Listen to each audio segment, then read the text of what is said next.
evening, everybody, and welcome to another edition of No Limits. My name is Scott Morgan, North Motor City Mad Mouth, along with my co-host, Candy Ebling. Candy, how you doing? I'm doing just fine, Scott. And you today? I'm doing great, thank you. You're welcome. So what are we talking about tonight, Scott? We are talking about voting. All right. Voting. That's our right, our privilege, and our civil duty. Don't you think? Without a doubt. So let's talk a little bit. Let's go back and let's talk about the history of voting in the United States. So today, most American citizens over the age of 18 are entitled to vote in federal, state elections. But voting was not always a default right for all Americans. The United States Constitution, as originally written, did not define specifically who could or could not vote, but it established how the new country would vote. Article 1 of the Constitution determined that members of the Senate and House of Representatives would both be elected directly by the popular vote. The president, however, would be elected not by direct vote, but rather by the Electoral College. The Electoral College assigns a number of representative votes per state, typically based on the state's population. This indirect election method was seen as a balance between the popular vote and using a state's representatives in Congress to elect a president. Because the Constitution did not specifically say who could vote, this question was largely left to the states into the 1800s. In most cases, land-owning white men were eligible to vote, while white women, black people, and other disadvantaged groups of the time were excluded from voting. It was not until the 15th Amendment was passed in 1869 that black men were allowed to vote. But even so, many would-be voters faced artificial hurdles like poll taxes, literacy tests, and other measures that meant them to discourage them from exercising their right to vote. This would continue until the 24th Amendment in 1964, which eliminated the poll tax, and the voting rights of 1965, which ended Jim Crow laws. Women were denied the right to vote until 1920, when the long efforts of the women's suffrage movement resulted in the 19th Amendment. With all these amendments removing the previous barriers to voting, particularly sex and race, theoretically, all American citizens over the age of 21 could vote by the mid-1960s. It wasn't until 1971 that the American voting age was lowered to age 18. And that was building on the idea that if a person was old enough to serve in our country in the military, they should be allowed to vote. A lot of history there, Scott. Without a doubt. So,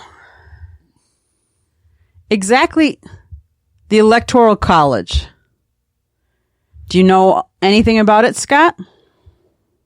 Well, yeah, obviously you win the state, Candy. Okay, then you gain the votes of that particular state in terms of the electoral number that are appointed to each state. Okay. So do you know which states carry the most Electoral College votes? I got to believe California and New York are high on the list. So California has 55. That would be correct. Then we would have Texas, which would have 38. New York and Florida both have 29. And so each state differs. The state of Michigan, your home state, has 16. My home state of Wisconsin has 10. Illinois has 20. The state of Washington has 12. The state of Georgia has 16, and so on and so on. But basically, you have to, if you win the popular vote in that state, then all your so let's say the state of Florida has 29 electoral votes. So everybody in the state of Florida votes. Whoever wins that state then gets those 29 electoral college votes for president. So ironically, it's not the popular vote. Right. We've heard time and time again, I've always heard, why vote? Why should I vote? I'm only one person, one small person in the sea of voters. What would you respond to that, Scott? Well, I thought I would feel the same way. I really would. Have you voted in all presidential elections since you've been of age to vote? No, I haven't. Good, and I have no problem answering that question to a point. That the last time I voted was when Ross Perot was running for office. Okay, and why? May I ask? Sure. I have no problem telling you that I didn't feel that I wanted to be responsible for the next person. I didn't think my heart and my mind were into voting. So I chose not to vote at all. Okay. Some people think that way. Some people might think, well, I'm only one vote. My vote's not going to matter, right? Did you know back in 2000, Al Gore narrowly lost the Electoral College vote to George W. Bush? The election came down to a recount in the state where we live in Florida. Bush had won the popular vote by such a small margin that it automatically triggered a recount. I remember that. And it went to the Supreme Court as well. In the end, Bush won by, are you ready for this? 0.009% of the votes cast in the state. In other words, he won by 537 votes. Right. So for all those people out there, if there was only 600 of those voters that said, oh, you know what, my vote's not going to matter. If those voters would have gone out and voted for Gore, our country would look a little bit different right now. We would have had a little bit different history because we would have had a different president back in 2000. So it appears, yeah. Kind of crazy to think only 600 people difference, right? Right. For a whole presidential election? Right. So, tonight we're not going to talk about what side, who you should vote for. Because in our opinion, that's a very personal choice. But what we're trying to educate people is that your voice does count. You should go out and vote. You should exercise your right. Educate yourself. So what are some of the ways they can educate themselves, Scott? What's happening tonight as we're talking? Well, obviously, it would be a good idea to watch the debates or listen to them, depending on where you're getting them, between presidential candidate Joe Biden and the current president of the United States, Donald Trump. Formulate your own opinions. I agree. Did you know that Donald Trump defeated Hillary Clinton in 2016 by securing a close electoral college win? Although the election did not come down to a handful of votes in one state, Trump's vote in the electoral college decided a tight race. Technically, if the presidential election had been by popular vote, Clinton would have won. Right. She actually won the popular vote by nearly 3 million votes. That's a lot of votes. The difference between the two of them. The thing was, he won enough of the states to win the Right, yeah. He won the key states in order to become president with the Electoral College deciding it. So do you think that's the way that we should be electing a president? By the Electoral College or by popular vote? Well, that's tough to answer because, you had this system going on for the longest time. So how do you change it now? That is a question that, to me, I refuse to comment on because you're talking about changing history. So I'm going to give you a rare no comment on that. So I have a question. Are you going to vote in this election? Absolutely. Why should other people vote? Because we're here in a time frame where you have a lot of different things in question. You have racial injustice. You wonder of how the pandemic is being handled. There might be certain aspects of the current president's behavior that some people may come into question. I think there's also issues about, whether or not people are happy with his deporting of regular citizens to their countries. So there's a wide range of things. You also have Obamacare, wondering whether or not that will be completely eliminated. So there's a wide range of views that my instincts and conscience feel that I'd like to get involved in this one, that I'm not satisfied with internally. I want to preface those words by saying internally. Am I tipping my hand about what way I'm going to go? No. Again, based on what you've said, you want to measure all the facts to the best of your ability, compile the information.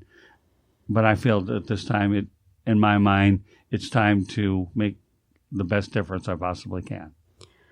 I think it's not only the right thing to do, but I also believe that you should go out there and you should be informed. Listen to the debates. What I would say is don't listen to the ads that are out there, but go get informed. Go to each, if you don't have a party affiliation, then I'm not telling you that you have to. Research each candidate. See where they stand on the big issues that you want. See if they align with how you stand on those issues. Get out and talk to people. You don't have to bash somebody or anything like that. Just go out and talk to people. See what they're saying. What about, so let's say I'm a 16-year-old and it's 2020 and there's an election going to be on in November. And let's say I have strong opinions, but I can't vote. What can I do? What should I do? Again, that's a wide open question. You got to try to influence your parents about what way they're going to go. Nowadays, you have more ways to scrutinize the candidates, whether it's on social media, which is bigger than ever. You also have a lot of news places like CNN, CNBC, MSN, you name it. They're all out there on top of your local news and your regular networking news. So there's no shortage of information. You have the internet. So what are you going to do? The only thing you can do, you talk to your parents. Doesn't mean your opinion's going to matter to them, but you're certainly trying to give them more information. And nowadays, the younger generation isn't shy when it comes to the mouse pad and the keyboard. No, social media, they're not shy? Could hardly tell. But you're right. Use your platforms, talk, discuss.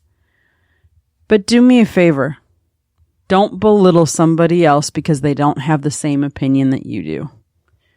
But definitely go out, talk to people. If you feel real strongly about a candidate, help them campaign. Go to door. Outreach. Go and be in one of their phone banks. Be part of one of the key freedoms we have in America. React, talk, but most importantly, go out and vote. You know, we talk about debates. Watch some of the debates. There is one going on as we're doing our broadcast tonight. I'm sure you can see a replay of it. And I'm sure it won't be the only debate that they'll have. Be informed. What are some other things that they can do, Scott? Well, we've talked about rallies.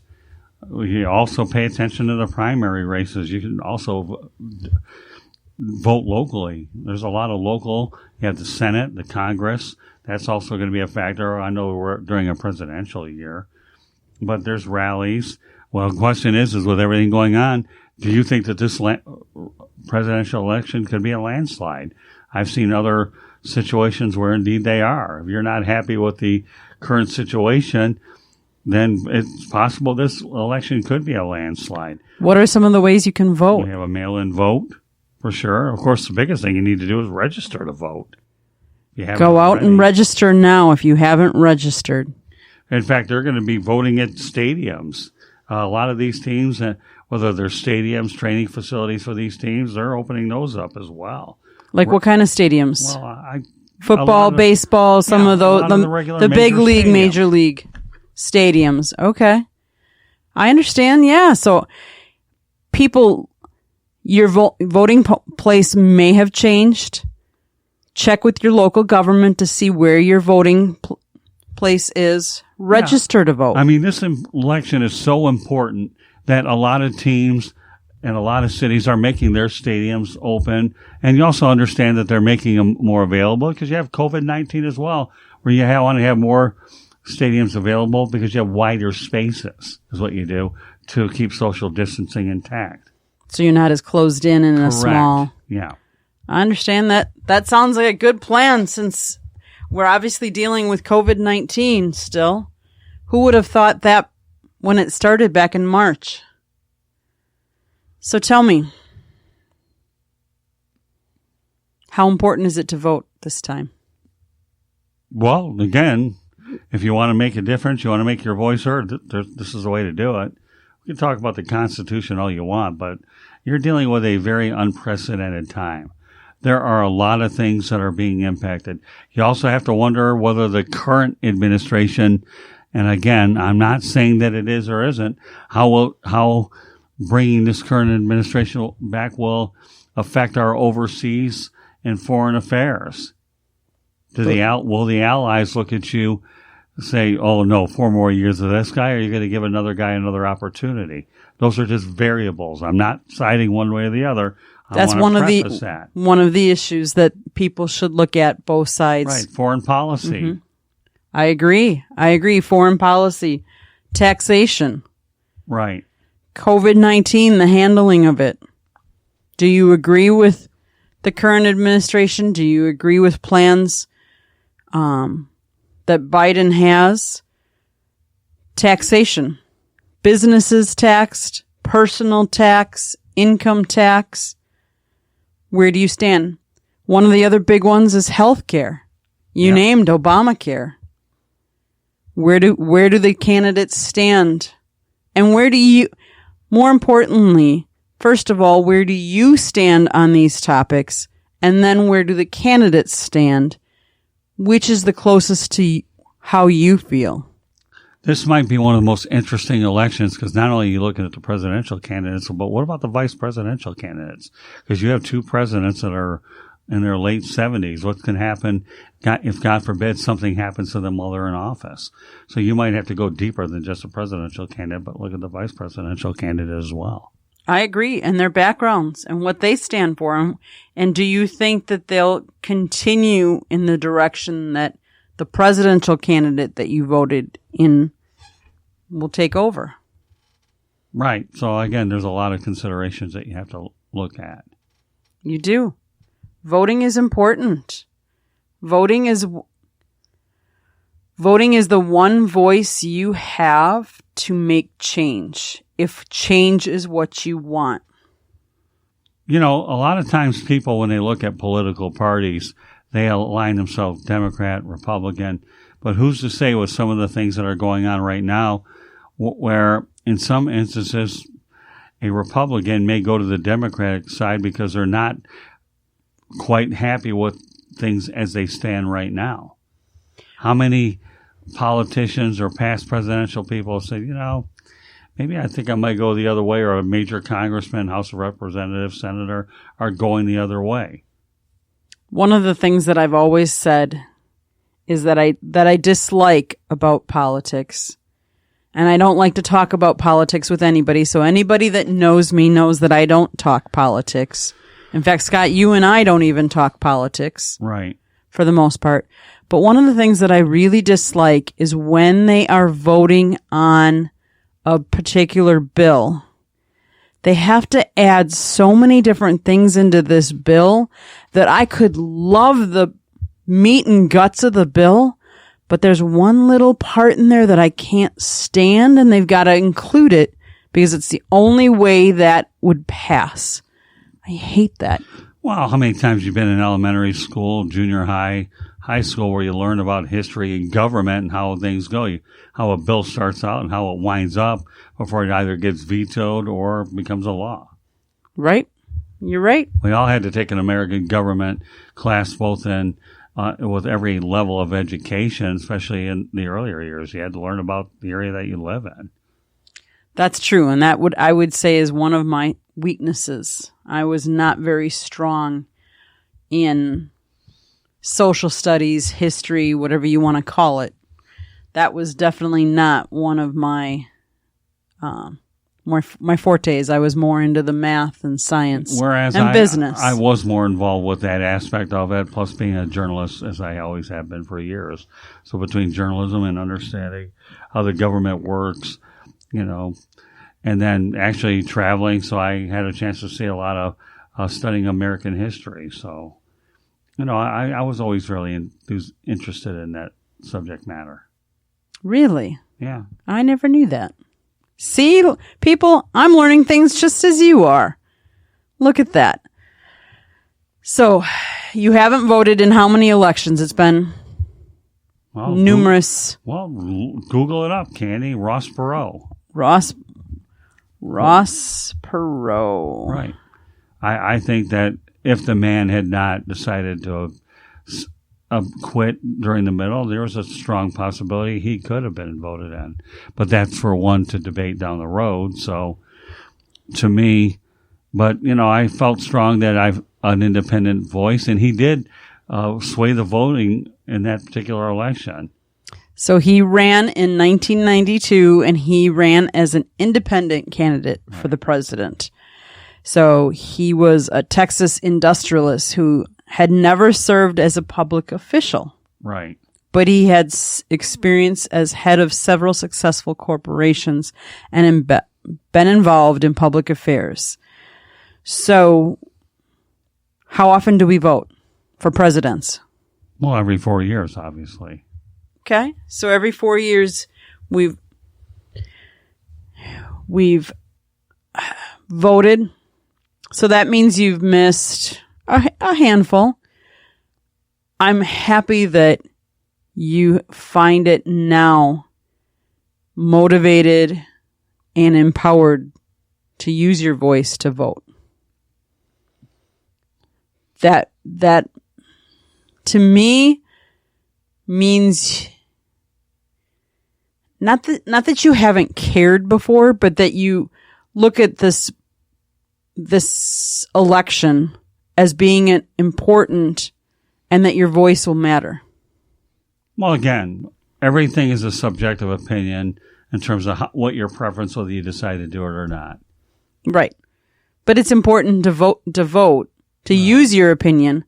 I would say people that don't vote, you can't really say whether you're unhappy with the election then because you didn't vote. You didn't use your right to vote. Right. If you feel strongly about the election one way or the other, use your vote. Vote.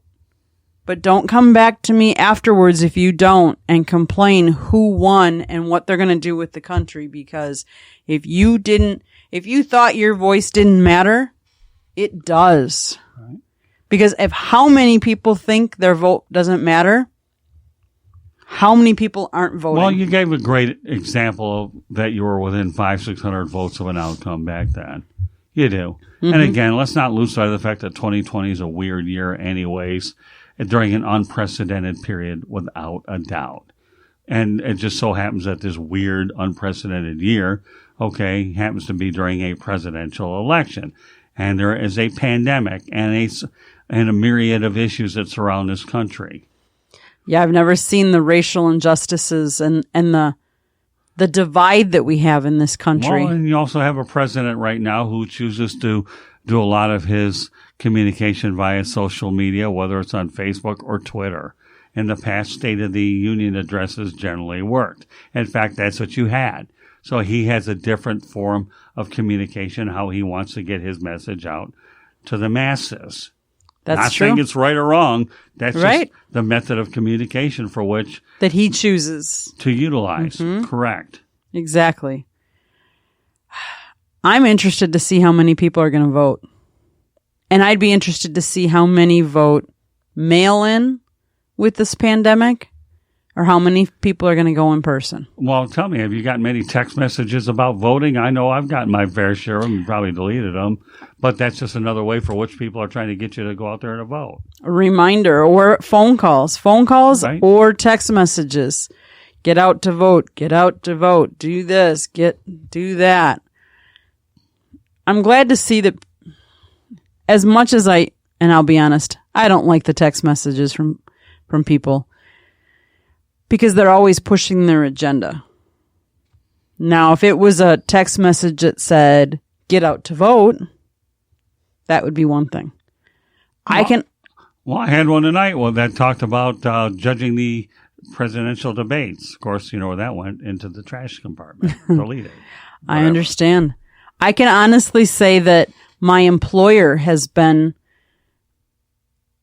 vocal in telling us that they encourage us to exercise our right to vote. And it's nice to see because,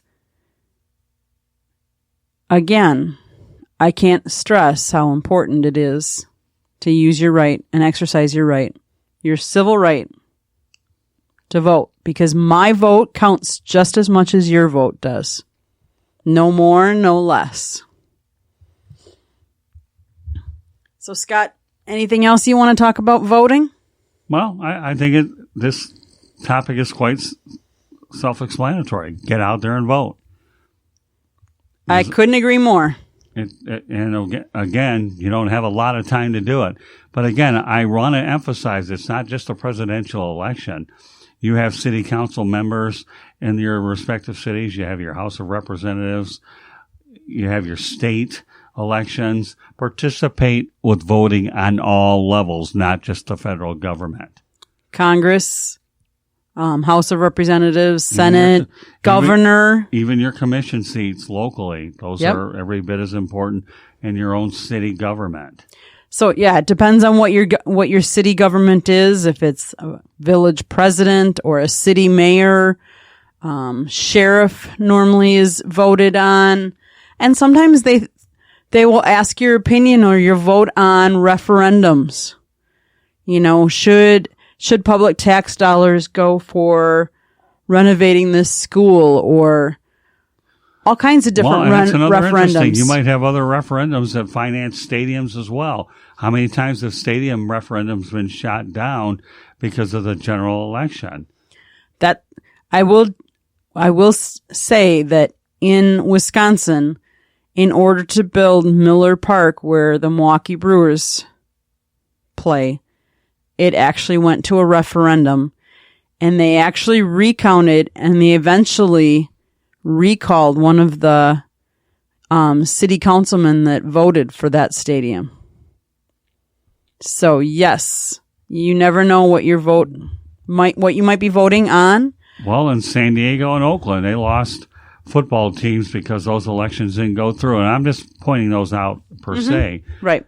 Where Las Vegas may have actually gained one with the Raiders because Oakland didn't stay put. Either did the Chargers out in San Diego. But that's just a bunch of examples of different ways that referendums can indeed lead to major decisions that go beyond just the individual offices themselves. Well, and people should think about your tax dollars. Where do you want your tax dollars go? Do you want them to go to building the schools? And people forget that if we don't spend our money building schools, who will? How will we educate our kids in the future, our future generations, our future presidents? Because let's face it, someone's going to be president 20, 30, 40 years down the road. You have to be 35 to be a president. So in order for us to have a president, you want to educate the president. Now, as much as I don't like to get into specific things, I will, and I have no problem admitting this, the best president that I've ever lived through myself has been Ronald Reagan. Always a favorite, visited his presidential library out in California, great. And again, this is a subjective opinion. I'll say Barack Obama had Obamacare, and his health care program saved my life. Am I going to sit here and have individuals debate me on this broadcast? No, really don't care. But those are two individuals that have made a huge impact in my life personally. One saved my life, the other one I marveled. I can understand that. I'm glad you admitted that. And I'm not going to argue that. Because like you said, those are two people that impacted your life. Yeah, folks, the one thing I want to emphasize is the word impactful is a very strong word. And how you go ahead and slice it up is a subjective situation. Everybody has a right to their opinion. Everybody has a right to decide for themselves who they want to vote for, what candidate, what stands they want to take. All we're saying is please exercise your right to be informed. Don't demean anybody if if they don't agree with you. But please get out and vote. All right, you're listening to No Limits. My name is Scott Morgan, the Motor City Mad Mouth. My co-host tonight is Candy Ebling. Candy Ebling does a great job here for the South Florida Tribune. You know, she goes out there and tell them what you do for the Tribune, Candy. So Scott gets all our partners and everybody that contributes to the South Florida Tribune, whether it be our media partners through Major League Baseball, through NFL, through NHL, through NBA, through local colleges here for South Florida. And they send all their content to me. And I am responsible for putting that content on our website. And it could be local writers. We're always encouraging local writers if they want to write for us. If you do, please contact us. southfloridatribune@gmail.com is our email address. Drop us an email. Or if you have an idea for a future show for No Limits, send us an email. southfloridatribune@gmail.com. Scott, where else can they listen to some of our broadcasts? Well, let me get into that. Candy also is a photographer as well.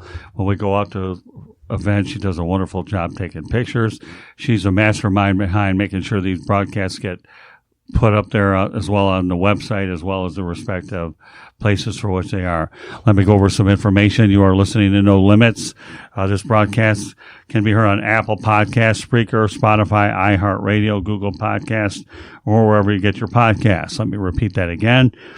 This broadcast can be heard on Apple Podcasts, Spreaker, Spotify, iHeartRadio, Google Podcasts, or wherever you get your podcasts. In terms of social media, you can follow us at Tribune South. That's at Tribune South. Facebook and Instagram, follow us, South Florida Tribune as well. We have a YouTube channel, and it's taking off real well. Subscribe to that, the South Florida Tribune. All of our broadcasts that include the Sports Exchange, No Limits, 108 Stitches, Baseball Talk, Real and Rare, Fantasy Football, and the South Florida Tribune podcasts are on the South Florida YouTube channel. Our website, www.southfloridatribune.com, as Candy alluded to before. We have a lot of our columnists on there. We have our media distribution partners, the broadcasts on there. Plus, we have a section called Motor City Monitor. So we also promote a lot of things going back in my hometown in Metro Detroit. And you can email us at southfloridatribune@gmail.com. And you can connect with me on LinkedIn, Scott Morganross. So, Candy, any closing thoughts before we sign off? I would just say a couple of things. One, vote. I believe it's November 3rd is election day. 2, please don't take this pandemic lightly. Mask up. I know Florida just opened up. We're 100% for bars and restaurants. Just please be careful. Mask up, social distance. I know there are states that it's growing, and my home state, Wisconsin, they're seeing more and more cases. And they said there's going to be a second wave. Let's hope it doesn't come, but prepare for it. Mask up. Take it seriously. I couldn't have said it better myself. So this concludes this edition of No Limits. Once again, my name is Scott Morganroth. My co-host is Candy Ebling. Until the next time, good night, everybody. Have a great weekend. And once again, be safe out there.